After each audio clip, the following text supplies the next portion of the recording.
우리 옆 사람한테 한번 인사 겸 연습 한번 해보겠습니다. 나랑 같이 교회 갈래? 한번 해보시겠습니다.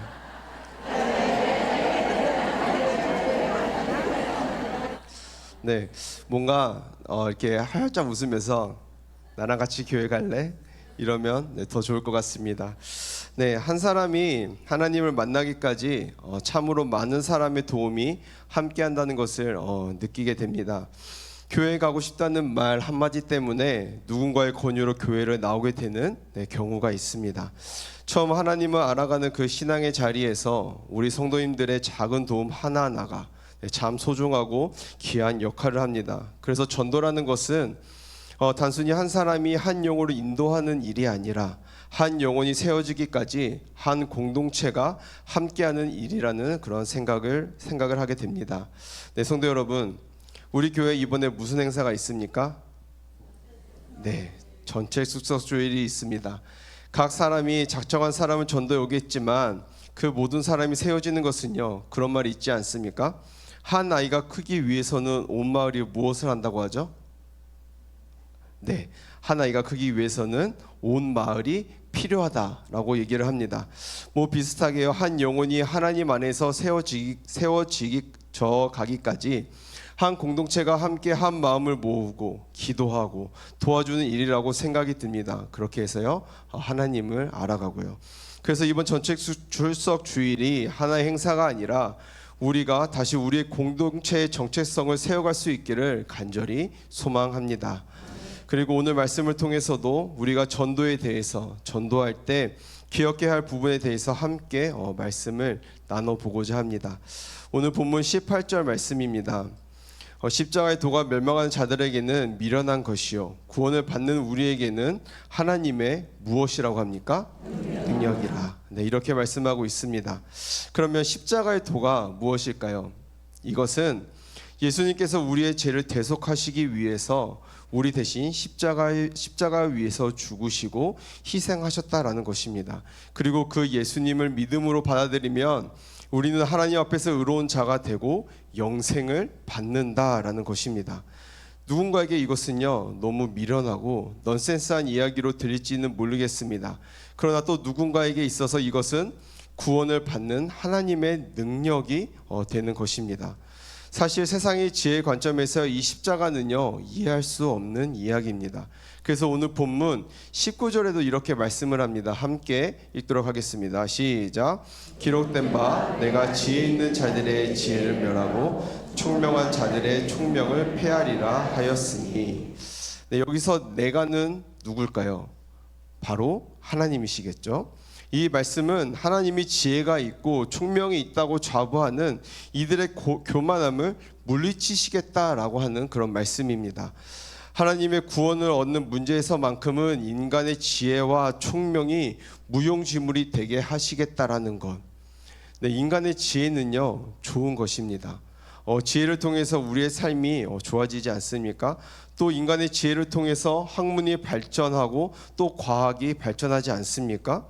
인간의 지혜 위에서요, 법과 제도와 인간의 문명이요, 발전을 하기도 합니다. 지혜라고 하는 것은요, 하나님의 참 귀한 선물인 것 같습니다. 그런데 그 지혜가 구원의 문제에 있어서만큼은 아무런 힘과 능력을 발휘할 수 없도록 하나님이 하셨다라는 것입니다. 그래야 인간이 자기의 지식과 지혜를 높이는 그 교만함에 빠지지 않을 수 있기 때문에 그렇습니다. 인간의 지혜는 우리의 모든 삶의 영역에서요, 참 좋고 소중한 것이지만 우리가 하나님을 아는 구원의 문제에 있어서만큼은 무용지물이 되고 사용할 수 없는 것이 된다고 하는 것입니다. 네, 여러분, 전도의 첫 번째 원칙 한번 따라해 보겠습니다. 너무 포장하지 말라. 너무 포장하지 말라. 네, 전도의 첫 번째 원칙은요, 너무 포장하지 말라라는 것입니다. 우리가 전도할 때 십자가의 도를 너무 우리 이성으로 납득되는 방식으로 포장하려고 할 수 있습니다. 그래서 복음이 이 세상 지식과 견주어도 세련되고 합리적이고 논리적으로 비춰주기를 원할 수도 있습니다. 그래야만 복음이 더 잘 전달되고 더 효과적으로 전달될 것이다 라고 생각할 수 있습니다. 근데 복음에 있어서 너무 세상의 지혜 방식으로 우리가 설명을 하다 보면 복음이 도리어 희석이 될 수도 있습니다. 물론 대화에 있어서 우리가 무조건 비합리적이거나 고집스러운 모습으로 일관하라는 것은요 절대 아닙니다. 상대방이 가진 질문이나 어떤 어려움에 대해서 우리가 충분히 공감하고 이성적으로 지혜롭게 대화할 수 있습니다. 그러나 복음에 있어서만큼은요 자꾸 포장하기보다 그것이 조금 미련해 보이는 것 같아도 있는 그대로 전해야 한다라는 것입니다. 그래서 21절 말씀에서요 사도 바울은요 뭐라고 말씀을 하냐면요 전도에 미련한 것이라고 말씀을 합니다. 하나님이 이 세상에 지식적으로 수준 높은 전도를 원하셨다면 우리에게 그런 복음을 주셨을 것입니다. 그런 방식으로도 잘 이해되는 종류의 방법으로 우리를 구원하셨을 것입니다. 그런데 하나님은요 전도에 미련한 것으로 사람들을 구원하시기를 기뻐하셨다라고 말씀을 하고 있습니다. 이런 방식으로 사람들을 구원하는 것이 하나님이 기뻐하시는 방법이라는 것입니다. 그래서 우리에게 십자가라는 구원의 방식을 주셨습니다. 우리가 구원에 있어서만큼은 우리의 지식과 지혜를요 모두 내려놓고 겸손히 하나님 앞에 나아가도록 하시기 위함인 것입니다. 네, 여러분, 사실 고린도라고 하는 도시는요 무엇이 발달된 도시였습니까? 고린도는요 말과 운명과 철학과 사상이 발달된 도시였습니다. 그래서 이 고린도 교회 역시 그런 문화 영향을 굉장히 많이 받았겠죠. 그래서 고린도전서 1장 5절 말씀을 보면요 이는 너희가 그 안에서 모든 일 곧 모든 언변과 모든 지식의 풍족함으로 라고 말씀을 하고 있습니다. 고린도 교회를 칭찬하는 데 있어서요 그들의 언변과 지식이 풍족했다라고 말하고 있습니다. 그만큼 굉장히 말과 지식과 지혜가 굉장히 민감한 교회였다라는 것입니다.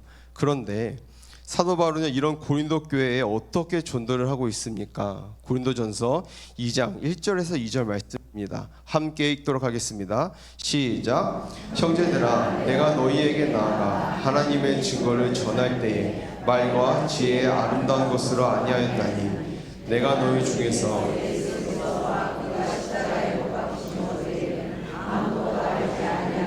작정하였습니다. 아멘. 네, 작정하였다라고 말합니다. 사도 바울은요 지식인이었습니다. 당시 최고의 학자 중 하나였던 누구 밑에서 사도 바울이 공부를 했습니까? 네, 가말리엘 밑에서 공부한 학생입니다. 사도 바울은 분명히 어떤 유창한 말과 지혜로 사람들을 매혹시킬 수 있는 사람이었습니다. 네, 오늘 TV에 보면요 유명한 강사 김창옥이라고 다들 아시죠? 네, 이 사람처럼요 충분히 사람들을 매혹할 수 있는 그런 지식인이었습니다. 그러나 사도 바울은요 그들 가운데서 예수 그리스도와 그분의 십자가 외에는요 아무것도 알지 아니하기로 작정했다라는 것입니다. 왜 그럴까요?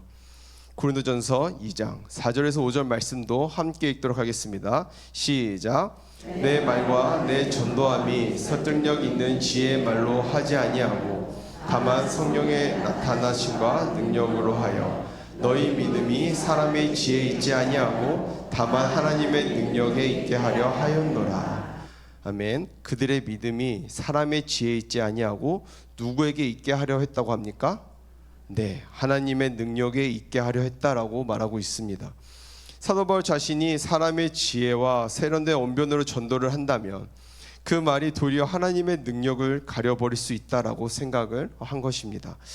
여러분, 사람의 말이요 너무나 설득력이 있으면요 우리가 그 사람의 말에 설득이 된 건지 아니면 하나님의 말에 설득이 된 건지 구분이 안 될 수가 있습니다.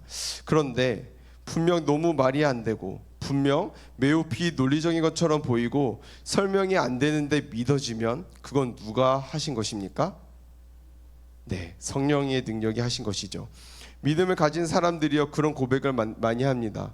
제가 처음에 하나님의 말씀이요 너무나 이상하고 이해도 안 됐었습니다. 그런데 제가 믿음을 갖고 나니 또 말씀을 대하니 말씀의 모든 구절이요 다 나를 위한 말씀으로 이해되고 들려진다라는 것입니다. 이게 성령의 능력이 하시는 일인 것이죠. 그래서 전도에 있어서 우리가 너무 포장하면 안 된다는 것, 십자가를 내 이성의 언어로 한번 잘 설명해 보려고 해서는 안 된다라는 것입니다. 그러다가 우리의 말이 꼬여버리면 그 말이 어디로 갑니까? 네, 저기 산으로 가기 쉽다라는 것입니다. 복음을 전할 때는 복음을 순수하게 그대로 전하는 것이 가장 좋습니다. 예수님 중심적으로 전하는 것이 가장 좋고 성경 말씀 그대로 전달해 주는 것이 가장 좋습니다. 그것이 너무 미련해 보여도요, 결국 가장 지혜로운 길입니다. 그래서 찰스 스펄전이라고 하는 영국의 위대한 전도자는요, 이렇게 말합니다. 하나님의 말씀은 사자와 같습니다. 당신은 사자를 변호할 필요가 없습니다. 사자를 풀어놓기만 하십시오. 사자가 스스로 변호할 것입니다. 네, 하나님이 우리를 부르실 때 우리를요, 변호사로 부르신 것이 아닙니다.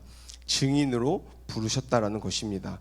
우리는 예수님의 십자가를요, 논리적으로 이성적으로 변호할 필요가 없습니다. 그저 십자가의 증인으로 그것을 전달하면 되는 것입니다. 너무 세련되고 또 자기 지식적으로 이것을 납득시키려고 애쓸 필요가 없다라는 것입니다. 그냥 말씀이 이야기하는 십자가의 교리, 그 십자가를 통해 우리가 죄사함을 받았고 우리가 하나님의 자녀가 되었고 우리의 영생이 약속되었던 것을 말씀 중심, 예수님 중심으로 그대로 순수하게 전달하면 된다라는 것입니다. 그런데요, 우리가 이렇게 전할 때 우리는 두렵고 떨립니다. 왜 그렇습니까? 세상의 지혜와 하나님의 지혜가요, 잘 안 맞기 때문에 그렇습니다. 사도 바울도 전도할 때 뭐라고 말씀을 합니까? 고린도전서 2장 3절 말씀입니다. 내가 너희 가운데 거할 때에 약하고 두려워하고 심히 떨었노라. 네, 세상의 지혜로는요, 미련해 보이는 십자가를 전하려고 하니까 약하고 두렵고 심히 떨리는 거예요. 우리가 복음을 그대로 전하려고 할 때 그런 일이 생깁니다. 이게 그 사람한테 닿을까? 이게 저 사람에게 납득이 될까? 이상한 이야기로 들리진 않을까? 나를 이상한 사람으로 생각하지 않을까? 이런 생각이 우리 안에 들 때가 있습니다. 그런데 신기한 것은 지혜와 언변으로 거침없이 세련되게 합리적으로 전하는 것보다 겸손하게 두렵고 떨림 가운데 전할 때 그때 정말 신기하게도 성령님께서 그 속에 역사하신다는 것을 경험한다라는 것입니다. 그때 정말 신기하게 성령님이 그 사람의 마음을 움직이셔서 그 사람이 반응하게 하십니다. 우리의 말 때문이 아니라 성령의 능력 때문인 것입니다. 그래서 나는 되게 망친 것 같아, 저 사람이 나를 이상하게 생각할 것 같다 라고 내가 돌아섰지만 그 사람은 그때 당신이 나눠준 그 말씀 때문에 내 마음이 움직였습니다. 내 마음이 회심하게 되고 하나님께 나오게 됐습니다.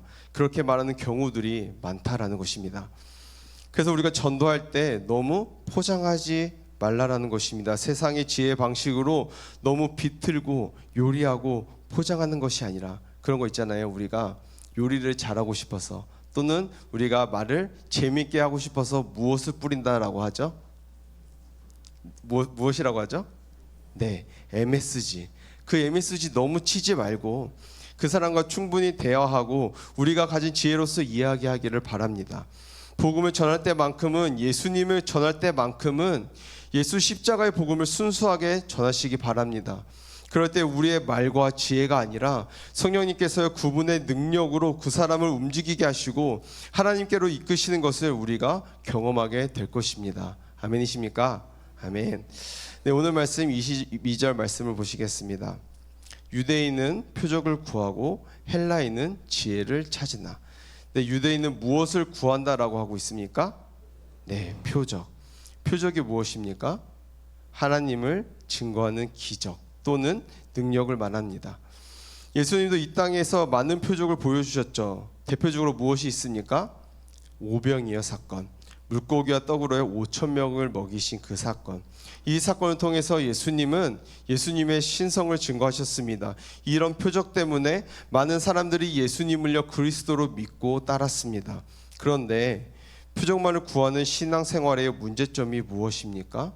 표적이 없으면 하나님을 믿지 않는다라는 것입니다. 실제로 표적을 보여주실 때는 예수님을 따르던 그 유대인들이 예수님이 십자가에 달려 죽으실 때는 뭐라고 말합니까?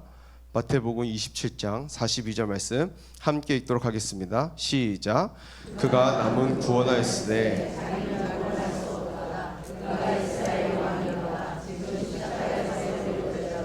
그리하면 우리가 믿겠노라. 아멘. 십자가는 세상의 관점에서는 어떤 표적도 되지 못합니다.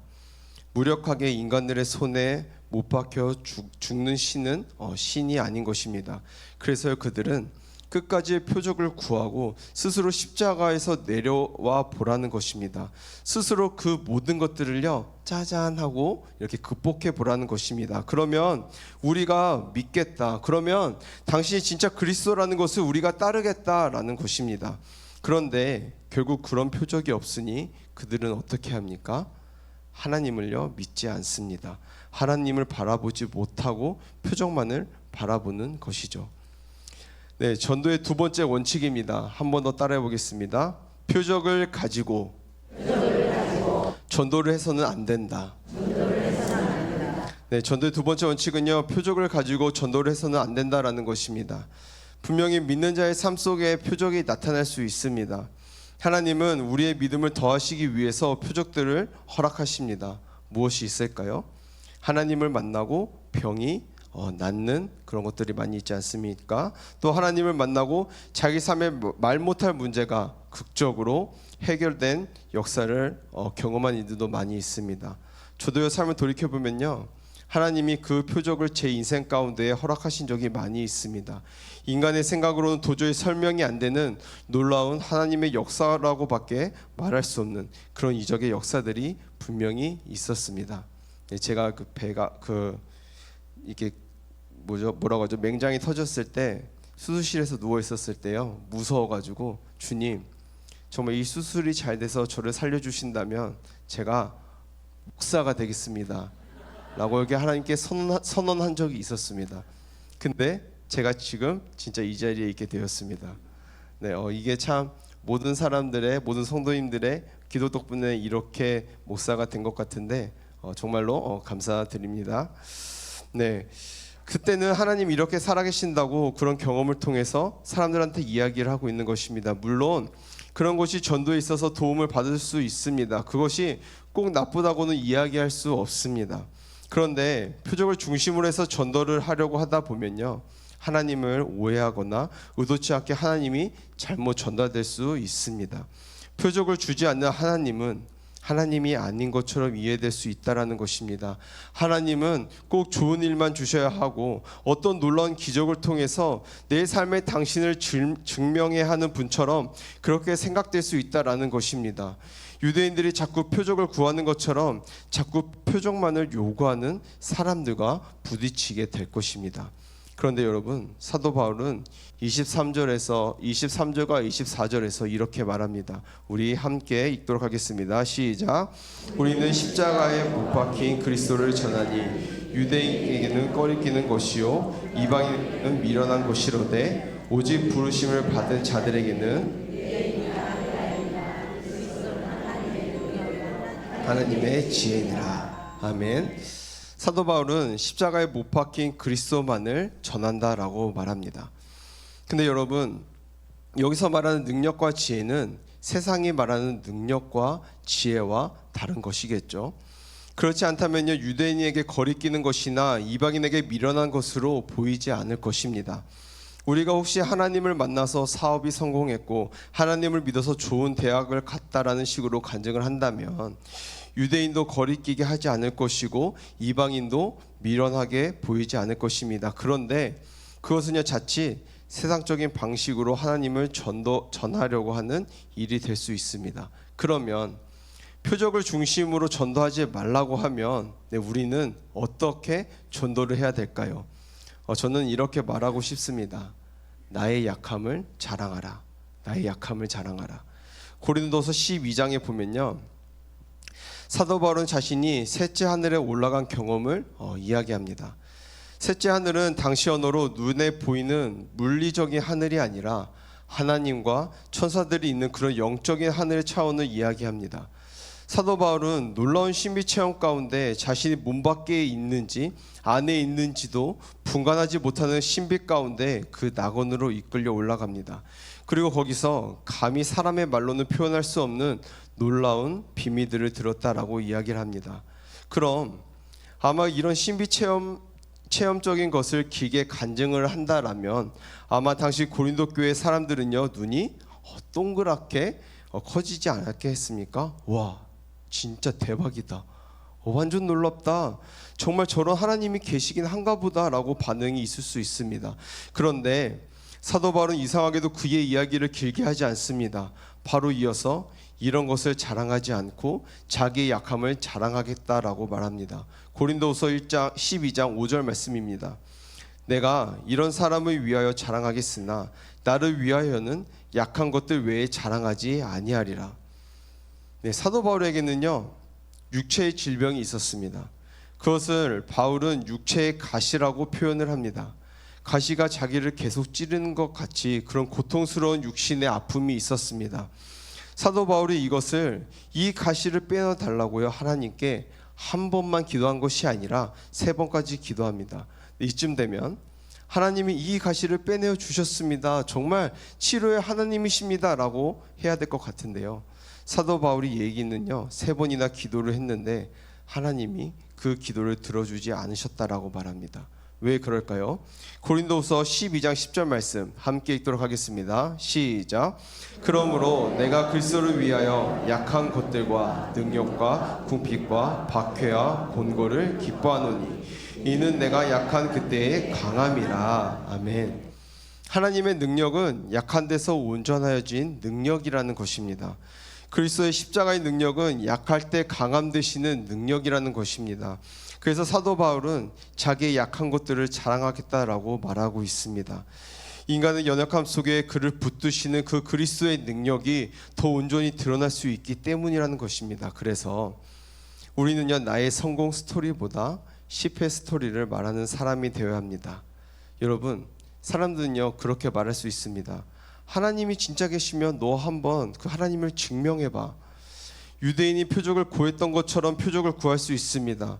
그리고 우리는 이런 생각을 할 수 있습니다. 하나님 믿는다고 하면서 내가 잘 돼야지. 그래야 하나님께 영광을 돌리고 사람들이 나를 통해 전도가 되지. 내가 하나님을 잘 믿어서 시험도 붙고 취업도 되고 남들보다 승진도 빨라야 그런 이야기를 통해서 전도할 수 있지 않을까? 그런 이야기를 통해서 하나님의 능력을 말하면 사람들이 거기에 반응을 하지 않을까? 근데 내가 지금 이렇게 실패하고 내가 지금 여전히 이렇게 어렵고 힘든데 내가 무슨 전도를 하겠어? 오히려 하나님의 영광만 가리는 거지.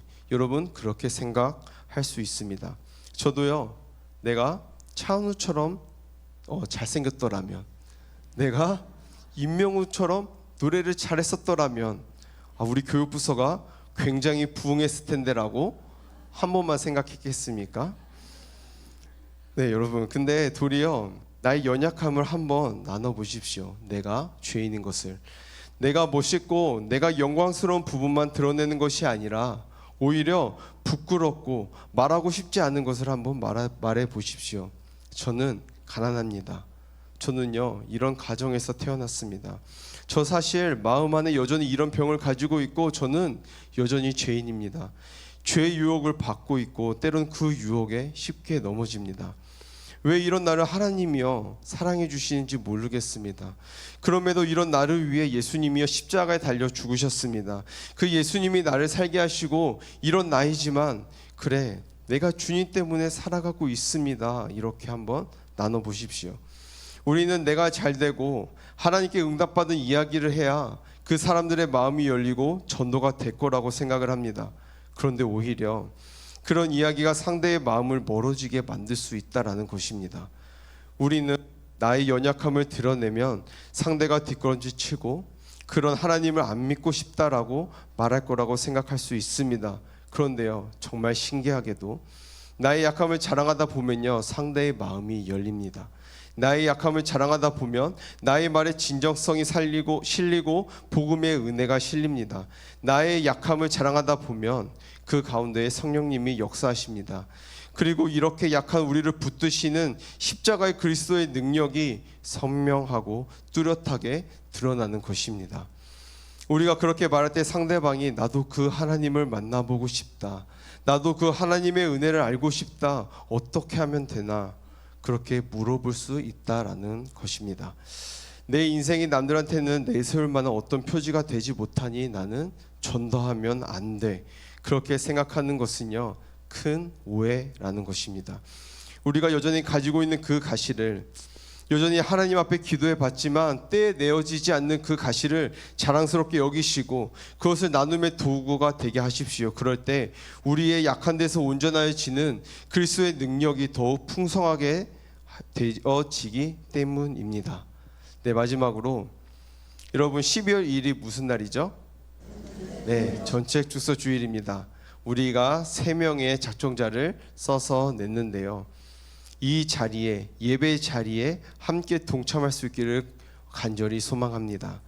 새로운 사람을 전도하는 일이요, 어려운 분들은요, 지금 예배 자리에 나오지 않고 있는 분들을 다시 초대하여 예배의 자로 회복하게 하는 일도 참 중요한 일인 것 같습니다.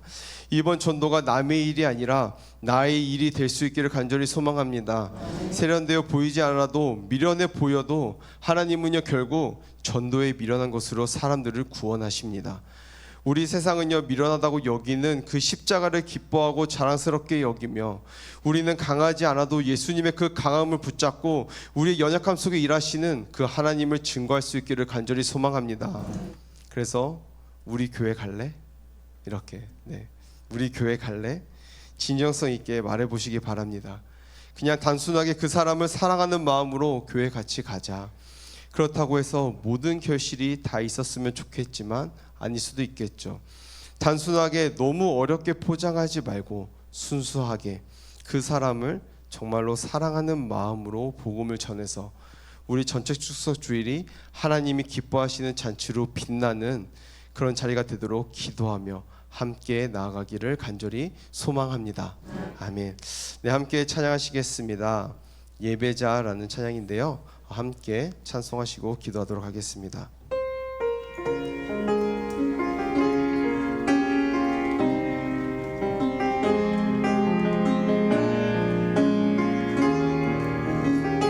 아무도 예배하지 않는, 아무도 예배하지 않는 그곳에서 주를 예배하리라. 아무도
주의 향기로 물들이소서. 사랑하는 성도 여러분, 우리가 전도라고 하는 이유는 교회 행사이기 때문이 아니라 혹은 빈자리가 채워져야 하기 때문도 아니고 십자가만이 우리를 구원하는 하나님의 능력이고 지혜가 되기 때문에 그렇습니다. 세상이 말하는 파워, 지식, 화려해 보이는 것을 쫓아 우리는 살아가지만 우리가 분명히 믿는 것은 십자가 안에 우리를 진정으로 구원하는 하나님의 능력과 지혜가 있다고 우리는 믿기 때문에 그렇습니다.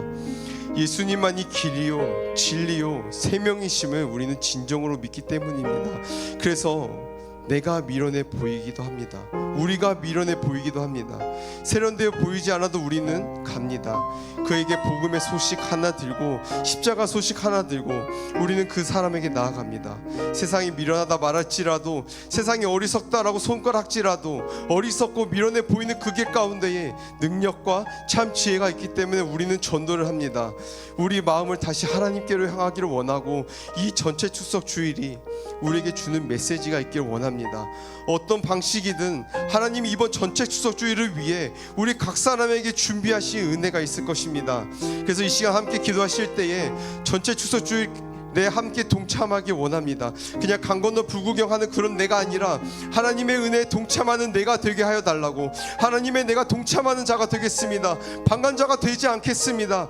하나님의 일에 무관자가 되지 않겠습니다. 하나님이 우리를 사랑하는 자를 불러주셨으니 나도 이 복음의 소식 부끄럽게 생각하지 않고 전하게 해달라고 이 시간 우리 함께 기도하며 나가겠습니다. 함께 기도하시겠습니다. 사랑과 은혜가 풍성하신 하나님 아버지, 이 시간 우리가 한 마음으로 주님 옆에 기도하며 나갑니다. 우리가 전도하는 이유가 단순히 교회 행사가 성공시키기 위함도 아니고 빈자리 채우기 위함도 목적도 아님을 고백하며 나갑니다. 오직 십자가만이 우리를 구원하는 하나님의 능력이며 지혜이며 지식이기 때문입니다. 세상은 화려하고 지식으로 자랑하지만 우리 오직 십자가만이 참된 능력과 지혜를 보았습니다. 예수님만이 길이요 진리요 생명이 되심을 믿기에 세상이 미련하고 말해도 세련돼 보이지 않아도 우리는 복음을 들고 나가겠습니다. 주님, 이 전도의 길이 어리석어 보일지라도 그 길 가운데 하나님의 능력이 있음을 믿습니다. 우리의 방법을 사용하여 주셔서 한 영혼이 아니라 주님께 돌아오게 도와주시옵소서. 정말 이 전체 추석주일이 단순한 이벤트가 아니라 하나님께서 예배하신 은혜의 자리가 되게 도와주시고 그 은혜에 우리가 방관자가 아닌 동참자로 서게 하여 도와주시옵소서. 하나님의 일 무관자로 머물지 있게 하지 않게 하시고 주님의 마음을 품고 함께 걸어간 자가 되게 하시고 우리가 복음을 부끄러워하지 않게 하시고 십자가의 능력을 담대히 전하게 하여 도와주시옵소서. 하나님, 우리를 사랑하는 자를 불러주셨으니 우리도 그 사랑을 전하는 자로 주님 서게 하여 주시옵소서. 예수님의 이름으로 기도드립니다. 하나님 아버지, 오늘 말씀을 통해 우리가 전도할 때 사람의 지혜나 표적이 아니라 오직 십자가의 복음으로 나가야만 배웠습니다. 우리의 말이 아니라 성령의 능력으로 역사하시는 하나님을 믿습니다. 우리의 약함 속에서 주님의 능력이 온전하게 드러나게 하시고 전도의 자리에 설 때마다 겸손히 순종하게 도와주시옵소서.